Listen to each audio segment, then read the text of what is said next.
আচ্ছা, আপনি কি জানেন যে প্রচণ্ড গরমে তৃষ্ণা মেটানোর জন্য আপনি সবথেকে সাধারণ যে পানীয়টি খাচ্ছেন, সেটাই হয়তো আপনার শরীরে ভেতরে, ভেতরে তিলে, তিলে বিপদ ডেকে আনছে। আপনারা হয়তো ভাববেন যে আমি ঠান্ডা পানীয় বা কোল্ড ড্রিংকস এর কথা বলছি। কিন্তু না, আমি বলছি সাধারণ একদম ঘরোয়াভাবে আমরা যে ফ্রিজের জল খাই এবং প্যাকেট যে জুস খাই তার কথা বলছি। আপনি যদি ভাবেন যে দিনে ১০ গ্লাস জল তো খাচ্ছি এবং এটাই আমাকে ডিহাইড্রেশন থেকে মুক্ত রাখবে, তবে আপনি জীবনের সবথেকে বড় ভুলের মধ্যে রয়েছেন।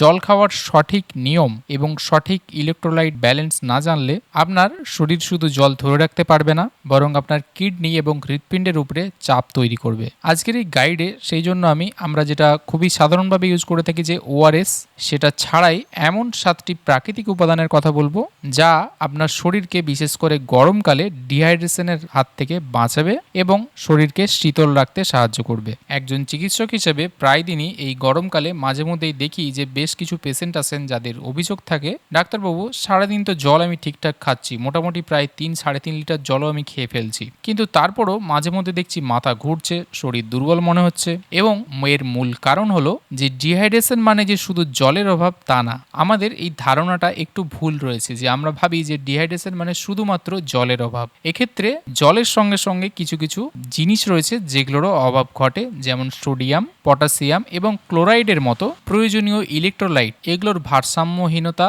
এবং জল টোটালটা যখন আমাদের শরীরের ডেফিসিয়েন্সি হয়, তখনই সেটাকে অ্যাজ এ হোল আমরা ডিহাইড্রেশন বলে থাকি। তার মানে ডিহাইড্রেশন মানে যে শুধু জলের অভাব তা কিন্তু না। যখন আমাদের বাইরের টেম্পারেচার 40 ডিগ্রি সেলসিয়াসের তাপমাত্রাকে ছাড়িয়ে যায়, আমাদের শরীর ঘামের মাধ্যম দ্বারা নিজেকে ঠান্ডা করার চেষ্টা করে এবং এই যে ঘামটা হচ্ছে, এই ঘামের সঙ্গে আমরা খালি চোখে দেখতে পাই যে শুধু জল বেরোচ্ছে, কিন্তু শুধু জল বেরোয় না, এই জলের সঙ্গে মিশে থাকে শরীরের জ্বালানি বা বিভিন্ন রকমের মিনারেলসগুলো। এবং আপনি যখন শুধু জল খান তখন রক্তের সোডিয়ামের ঘনত্ব আরও কমে যায়, যাকে আমরা চিকিৎসা বিজ্ঞানের ভাষাতে বলি হাইপোন্যাট্রেমিয়া। এর ফলে আপনার শরীরের ভেতরের কোষগুলো ফুলে যেতে পারে এবং যার সরাসরি প্রভাব পড়তে পারে আপনার মস্তিষ্কের ওপর এবং আপনার মাসেল বা মাংসপেশির ওপর। তাই শুধু জল নয়, দরকার এমন কিছু যা কোষের ভেতরের জলকে আটকে রাখতে সাহায্য করবে। এবং আজকের ভিডিওতে আমি আপনাদেরকে সেই সমস্ত বিজ্ঞানসম্মত ঘরোয়া সমাধানগুলো জানাবো, বা বলতে পারেন 7টা পানীয়ের কথা বলবো। আমাদের 1 নম্বর হলো ডাবের জল। আমরা অনেক সময় রাস্তার মোড়ে দাঁড়িয়ে রঙিন শরবত বা সোডা, কোল্ড ড্রিঙ্কস এগুলো খেয়ে থাকি এবং বেশিরভাগ জনই এটাই কিন্তু বেশি খেয়ে থাকেন। এবং মাঝে মাঝে ভাবি যে আমার ঠান্ডা তো বেশ ভালোই লাগছে খেতে এবং আমার তৃষ্ণা নিবারণ হলো, কিন্তু এই চিনিযুক্ত পানীয় আপনার ইনসুলিন স্পাইক করে এবং শরীরকে আরও বেশি ডিহাইড্রেটেড করে। এক্ষেত্রে ডাবের জল কেন উপকারী, সায়েন্টিফিক যদি আমরা কারণ দেখি, তাহলে ডাবের জলকে বলতে পারেন প্রকৃতির থেকে তৈরি একটা ওআরএস।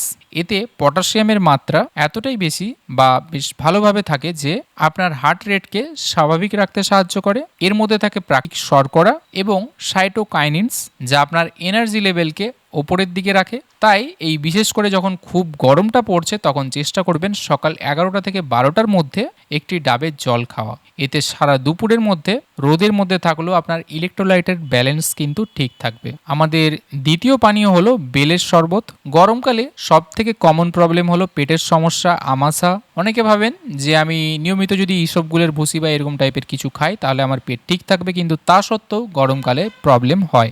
আবার কারো কারো ক্ষেত্রে কোষ্ঠকাঠিন্যের সমস্যাও কিন্তু দেখা যায়, যেটা শুধুমাত্র এই ইসবগুলের ভুসি বিশেষ করে গরমকালে ঠিকঠাক কাজ করে না, কারণ এর পিছনে রয়েছে ডিহাইড্রেশন। এবারে এই বেলের মধ্যে রয়েছে ট্যানিন, মিউসিলেজ।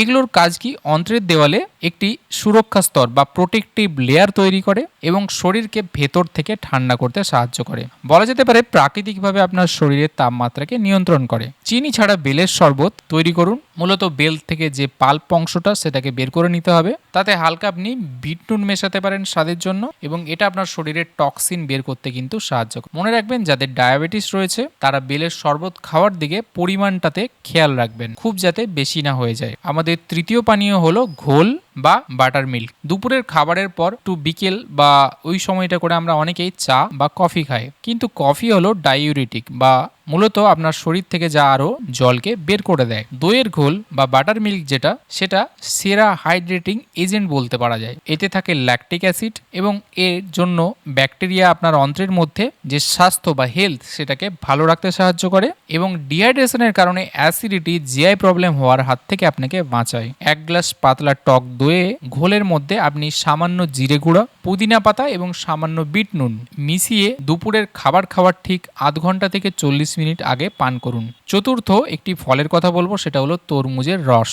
অনেকে ফল খাওয়ার থেকে ফলের জুস বেশি পছন্দ করেন, কিন্তু মনে রাখবেন প্যাকেটজাত জুস খেলে আপনি শুধু চিনি আর প্রিজারভেটিভ খাচ্ছেন। তরমুজের মধ্যে প্রায় 92% জল থাকে। এছাড়া এতে রয়েছে লাইকোপিন, যা আপনার ত্বককে সূর্যের অতিবেগুনি রশ্মি থেকে কিন্তু রক্ষা করে এবং এটা আপনার শরীরে বলা যেতে পারে ডাইরেক্ট একদম গ্লুকোজকে সরবরাহ করে। তরমুজ আপনি এমনি কামড়েও খেতে পারেন, তাতেও সমান উপকার পাবেন। আবার যদি জুস বানিয়ে খেতে ইচ্ছে হয় তাহলে ব্লেন্ড করে খেতে পারেন। এতে একটু অল্প লেবুর রস মেশাতে পারেন, বিট নুনও মেশাতে পারেন। তবে মনে রাখবেন ফ্রিজ থেকে সঙ্গে সঙ্গে বের করে ঠান্ডা তরমুজ খাবেন না।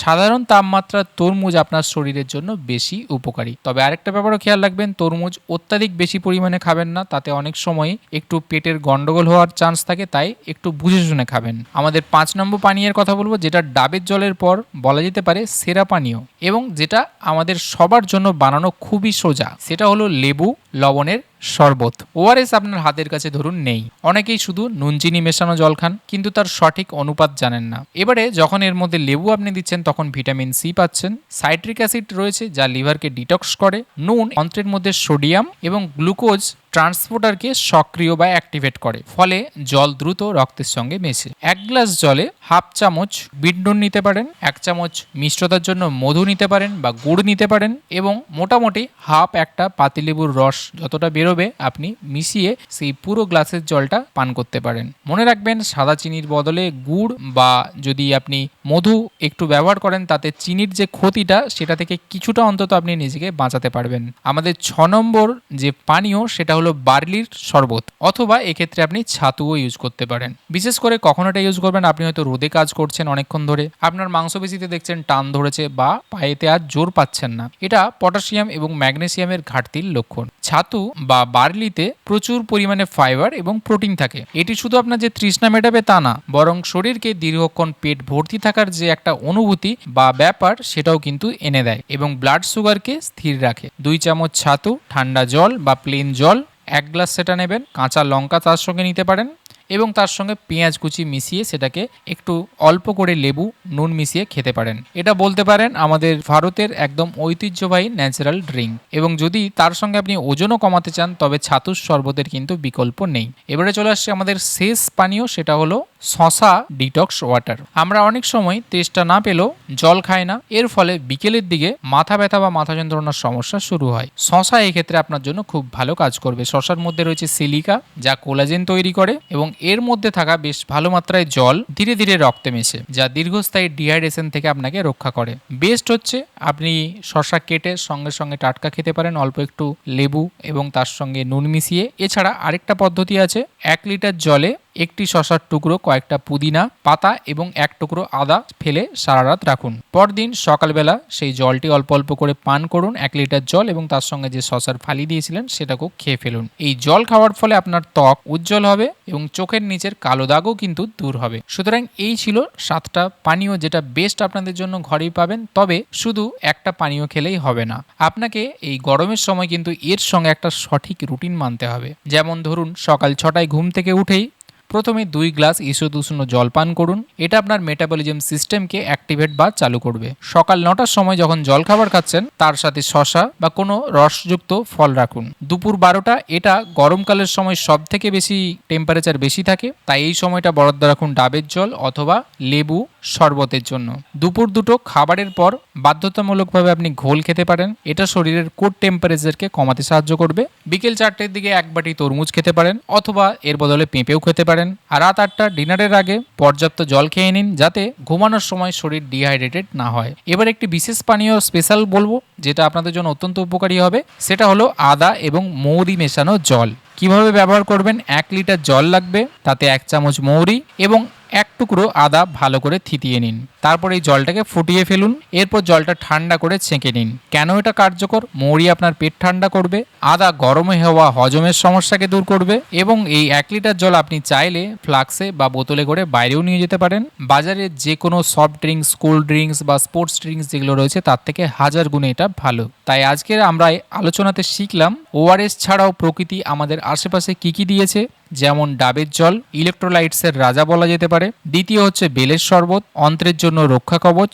তৃতীয় হলো ঘোল, প্রোবায়োটিকের শক্তি পাবেন যার থেকে। চতুর্থ হলো তরমুজ, যার 92%ই জল আর লাইকোপিন। পঞ্চম হচ্ছে লেবু, নুনের জল, ইনস্ট্যান্ট রিফ্রেশমেন্ট দেবে। 6 নম্বর হলো ছাতু, আপনার মাংসপেশির জন্য জ্বালানি দেবে। 7 নম্বর হলো শশার ডিটক্স ওয়াটার, যা সারাদিন আপনাকে হাইড্রেটেড রাখবে। আশা করি আজকের এই ভিডিওটি আপনাদের ভালো লেগে থাকবে এবং উপকারে আসবে। এগুলো ব্যবহার করে দেখুন, বিশেষ করে গরমকালে আপনার শরীর ডিহাইড্রেটেড হওয়ার চান্স কিন্তু একদমই থাকবে না। ভিডিওটি ভালো লেগে থাকলে লাইক করবেন, কমেন্ট করবেন এবং শেয়ার করবেন আপনাদের বন্ধুবান্ধবদের সঙ্গে। আজকে এই পর্যন্ত রইল বন্ধুরা, দেখা হবে পরে আবার এইরকম একটি ভিডিওতে। ততদিন ভালো থাকবেন, সুস্থ থাকবেন, ধন্যবাদ।